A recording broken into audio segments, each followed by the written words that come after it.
Voyons voir ce que les pâtes blanches font à mon taux de glucose. Demain, je mangerai des pâtes complètes pour mesurer, mais aujourd'hui, je commence avec les pâtes blanches. Là, il y a exactement 100 grammes de pâtes blanches. Ça fait 80 grammes de glucides, c'est beaucoup. 370 calories, 12 grammes de protéines et 3 grammes de fibres. Je vais manger ça et je suis très curieux de voir un petit peu l'impact que ça va avoir sur mon taux de glucose et aussi sur mon énergie après avoir mangé ça à jeun maintenant, premier repas de la journée. C'est parti!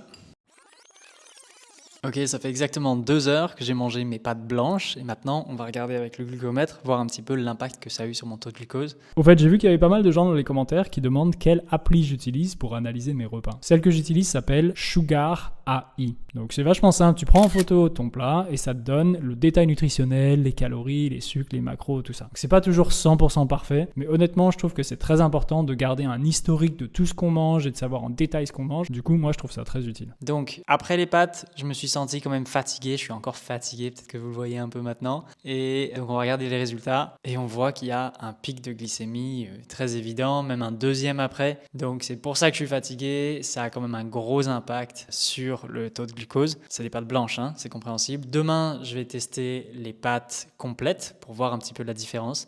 Dites-moi dans les commentaires ce que vous voulez que je teste la prochaine fois.